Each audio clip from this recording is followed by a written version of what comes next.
Hey everyone, welcome back to my channel. You are watching KR study classes. आज की इस video में हम पढ़ने वाले हैं क्लास 12 का हिंदी का सैम्पल पेपर। चलिए शुरू करते हैं। क्लास 12 का हमारा जो 2025-26 का हिंदी ऐच्छिक यानी कि हिंदी इलेक्टिव का जो हमारा सैम्पल पेपर रहने वाला है, आज हम वो पढ़ेंगे और उसे सॉल्व करेंगे, जिसका कोड हमारा 002 रहने वाला है। यहाँ पर इसका जो सैम्पल पेपर है आज हम उसे सॉल्व करेंगे। अब यहाँ पर आप देख सकते हैं हिंदी ऐच्छिक यानी कि हिंदी इलेक्टिव, दो हमारे पास कोर्स होते हैं, एक इलेक्टिव और एक कोर, जिसका जो कोड है वो है 002। प्रतिदर्श प्रश्न पत्र यानी कि सैम्पल पेपर, कक्षा 12वीं 2025-26। ठीक है, निर्धारित समय यहाँ पर हमें 3 घंटे का आपको पेपर करने के लिए टाइम दिया जाएगा, जो कि 80 नंबर का आपका पेपर रहने वाला है। उसके बाद कुछ निर्देश हमें यहाँ पर दिए गए हैं। इस प्रश्न पत्र में केवल 3 खंड हैं, क, ख और ग। यहाँ पर दिए गए जो निर्देश हैं उनका पालन करते हुए प्रश्नों के उत्तर आपको लिखने हैं। तीनों खंडों के कुल 13 प्रश्न हैं और 3 खंडों के प्रश्नों के उत्तर देना आपको अनिवार्य है, और तीनों खंडों के प्रश्नों के उत्तर सभी जो हैं वो क्रम से आपको लिखने हैं, यानी कि नंबर वाइज, लाइन वाइज जो है, मतलब नंबर सही, जो आपका ये क्वेश्चन पेपर का जो नंबर, क्वेश्चन का नंबर हो, आंसर का हो, वो आपको सही से लिखना है। अब यहाँ पर हमारा जो खंड का है अपठित बोध, प्रश्न 1 हमारा यहाँ रहने वाला है। निम्नलिखित गद्यांश को ध्यानपूर्वक पढ़कर पूछे गए प्रश्नों के उत्तर लिखिए। यहाँ पे आपको आंसर्स करने हैं। यहाँ पर आपको एक गद्यांश दिया गया है। बहुत सारे बच्चे ये गलती करते हैं कि वो गद्यांश को पूरा पढ़ने बैठ जाते हैं, जिससे उनका टाइम जो है वो काफ़ी ज़्यादा वेस्ट हो जाता है, क्योंकि जब वो क्वेश्चन पढ़ते हैं फिर वो दोबारा से आंसर ढूंढते हैं। तो ऐसा नहीं करना है बच्चों। सबसे पहले आप क्या करें, क्वेश्चंस पढ़ें, जो आपको क्वेश्चंस दिए गए हैं, चाहे आप सारे पहले पढ़ लें या फिर आप एक एक करें, एक एक क्वेश्चन पढ़ें।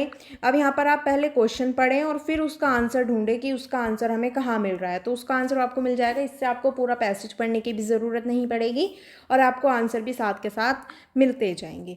अब हमारा यहाँ पर क्वेश्चन नंबर का जो रहने वाला है, संस्कृति शब्द को परिभाषित किया जा सकता है। सभ्य और संस्कारी होना, उपलब्धियों की प्राप्ति, आदर्शों के साथ जीवन, सामाजिक प्रतिष्ठित शैली। हमसे यहाँ पर क्या पूछा गया है कि संस्कृति शब्द को परिभाषित किससे किया जा सकता है। अब हम यहाँ से जब पढ़ते हैं कि सभ्य होने की प्रक्रिया मानवता की सबसे अच्छी उपलब्धि है, ठीक है, इससे हम उन लक्षणों को चिन्हित कर लेते हैं जो हमारे आदर्शों को सुचारू रूप से कार्य करने में बाधित करते हैं। कोई भी जो इस प्रक्रिया से नहीं गुजरता पिछड़ा ही रहता है और सभ्य समाज में कोई स्थान नहीं बन पाता। विभिन्न गुणों को मिलाकर एक पूर्ण मानव का जन्म होता है, लेकिन हमारी संस्कृति यह चाहती है कि हम एक निश्चित तरीके से जीवन जिएं, जो कि हमारी स्वयं की प्रकृति का एक छोटा सा स्वरूप होता है। इस प्रकार हमारी प्रकृति और जो कुछ हम हैं उसके शेष भाग को नकार देते हैं। हम स्वयं को अपने स्वार्थ और परछाई में बांट लेते हैं, क्योंकि हमारी संस्कृति में एक विशिष्ट प्रकार से जीने के लिए जोर देती है। अब यहाँ पे हमने इतना पढ़ा, लेकिन अभी हमें आंसर नहीं मिला है इसका। ज्ञान का भंडार पा लेने के बाद वर्षों की सभ्यता से शायद यही हमें विरासत में मिला है। पूरे समाज के जीवन जीने के तरीके को संस्कृति कहते हैं। हमसे क्या पूछा गया था कि संस्कृति क्या है, संस्कृति को परिभाषित करना है। तो यहाँ पर क्या है कि पूरे समाज के जीने का जो एक तरीका होता है, पूरे समाज के जीवन जीने का एक जो तरीका होता है, वो क्या होता है हमारा, उसे हम संस्कृति कहते हैं। तो यहाँ पर जो हमारा इसका आंसर होगा वो हमारा होगा कि सामाजिक प्रतिष्ठित शैली। तो इसका जो 4th वाला ऑप्शन है वो हमारा बिल्कुल सही रहने वाला है।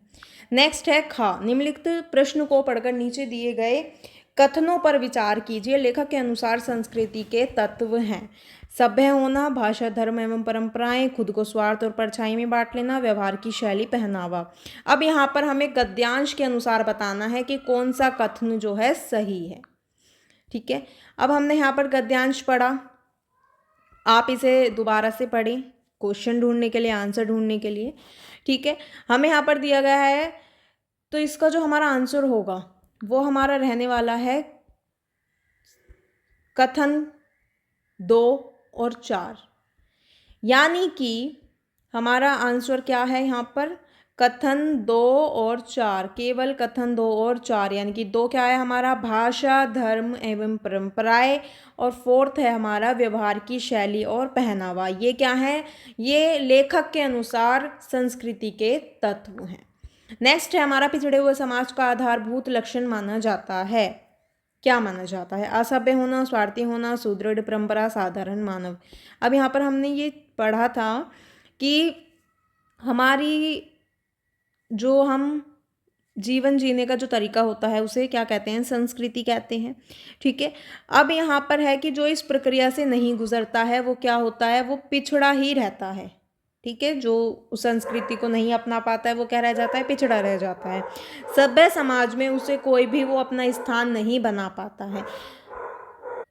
इसका आंसर है हमारा फर्स्ट, यानी कि असभ्य होना। यानी कि पिछड़े हुए समाज का आधारभूत लक्षण क्या माना जाता है? कि वो क्या है? असभ्य रहता है। नेक्स्ट है हमारा क्वेश्चन नंबर घ, मानव की सर्वोत्तम उपलब्धि क्या है? गद्यांश के आधार पर हम यहाँ पर जो है आंसर करेंगे। तो यहाँ पर हमारा जो आंसर है वो है सभ्य होने की प्रक्रिया जो है वो क्या है? मानव की जो एक सर्वोत्तम क्या है? उपलब्धि है। नेक्स्ट है डा, हमारी संस्कृति हमसे क्या उपेक्षा रखती है? हमारी संस्कृति जो है वो हमसे यही उपेक्षा रखती है कि हम एक निश्चित तरीके से जीवन जिएं, जो कि हमारी स्वयं की प्रकृति का एक छोटा सा स्वरूप होता है। ये सभी आंसर्स जो हैं आपको यहाँ पर इस पैसेज में ही मिलेंगे। कुछ आपको थोड़ा सा बना के लिखना होता है, बाकी आपको सब कुछ इसी में मिल जाएगा। नेक्स्ट है हमारा चा, हम संस्कृति शक्ति, हमें संस्कृति जो है वो शक्ति कैसे प्रदान करती है? ठीक है। तो हम यहाँ पर जब इसका आंसर देखेंगे कि हमारे अंदर छिपे हुए साधारण मानव को वो हमसे दूर करके संस्कृति जो है हमें क्या देती है? जटिल शक्ति देती है। नेक्स्ट है छा, हम स्वयं को अपने स्वार्थ और परछाई में क्यों बांट लेते हैं? ठीक है। अब जैसे कि इसका जो हमारा आंसर है वो हमारा ये रहेगा कि क्योंकि हम क्यों बांट लेते हैं? क्योंकि हमारी संस्कृति हमें एक विशिष्ट प्रकार से जीने के लिए जोर देती है। ज्ञान का भंडार पा लेने के बाद वर्षों की सभ्यता से शायद ही यही हमें विरासत में मिला हुआ है। तो यहाँ पर इसका आंसर मैं आपको बता देती हूँ कि यहाँ पर देखिएगा, विशिष्ट प्रकार से जीने के लिए वो हमें क्या देती है? हमारी जो संस्कृति है वो हमसे कहती है कि जैसे वो हमें कहती है, जैसे वो चाहती है हम ऐसे जिएं। ठीक है। ये क्या है इसका आंसर? और जब हम ज्ञान का भंडार पा लेने के बाद ही वर्षों की जो सभ्यता है उससे शायद हमें सिर्फ यही एक चीज़ विरासत में मिली है। क्या है वो? संस्कृति। संस्कृति हमें क्या कर रही है? हमें जोर दे रही है। और इसीलिए माँ बाप और आपके जो घर वाले हैं वो आपको क्या करते हैं? आप पर जोर डालते हैं कि आप उनके अनुसार जिए। हर एक बच्चे का अपना एक अलग तरीका होता है जीने का, और इसीलिए बहुत सारे बच्चे, बहुत सारे लोग जो हैं अपने घर, अपनी संस्कृति, समाज, इन सब में दबके रह जाते हैं और वो बाहर नहीं निकल पाते हैं। तो ये क्या है? हमारी क्या है? संस्कृति की वजह से कई बार होता है, क्योंकि संस्कृति की वजह से जो आपके माँ बाप हैं, आपके दादा परदादा हैं, आपके फैमिली मेम्बर्स हैं, वो आपको बाधित करते हैं कि आप उनके अनुसार जिएं। तो उससे बहुत सारे बच्चे क्या हैं? दब के अंदर ही रह जाते हैं, जिससे वो अपने सपने कई बार पूरे नहीं कर पाते हैं। बहुत सारे बच्चों के सपने होता है कि वो बाहर निकले, वो अपने अनुसार जिएं, लेकिन वो ऐसा नहीं कर पाते हैं क्योंकि वो अपने घर वालों के अनुसार और अपनी संस्कृति, अपने समाज के अनुसार जब चलते हैं तो वो उसमें पीछे रह जाते हैं। नेक्स्ट हमारा क्वेश्चन है क्वेश्चन नंबर 2, निम्नलिखित कविता के अंश को पढ़कर पूछे गए प्रश्नों के उत्तर दीजिए। अभी हमने क्या पढ़ा? गद्यांश पढ़ा। ये क्या है? हमारा पद्यांश है। कविता का अंश हमें यहाँ पर दिया गया है। यहाँ पर हमें ये कविता दी गई है, इसके साथ हमें कुछ क्वेश्चंस दिए गए हैं जिन्हें पढ़ के हमें उनका आंसर करना है, जिसका हमारा क्वेश्चन नंबर का रहने वाला है, कविता में कलम किसका प्रतीक है? यहाँ पर हमें पहले इसे पढ़ना होगा कि कलम अपनी साथ और मन की बात बिल्कुल ठीक कह एक हाथ, यह कि तेरी भर ना हो तो कह और बहते बने सादे ढंग से तो बह, जिस तरह हम बोलते हैं उस तरह तू लिख और इसके बाद भी हमसे बड़ा तू दिख, चीज ऐसी दे कि जिसका स्वाद सिर चढ़ जाए, बीज ऐसा बो कि जिसकी बेल बंद बढ़ जाए, फल लगे ऐसे कि सुख रस सार और समर्थ, प्राण संचारी की शोभा भरना, जिनका अर्थ और उसके बाद हमें यहाँ पर कुछ दिया गया है ये थोड़ा सा, ठीक है। तो हमें यहाँ पर बताना है कि कलम किसका प्रतीक यहाँ पर बताया गया है। कलम जो है हमें यहाँ पर कवि के विचारों का प्रतीक बताया गया है। और यहाँ पर वो कहते हैं कि तू कलम जो है, कलम अपने साथ रख, यानी कि अपने कवि के जो विचार हैं उनके साथ, और अपनी मन की बात जो है वो बिल्कुल ठीक एक तरह से कह।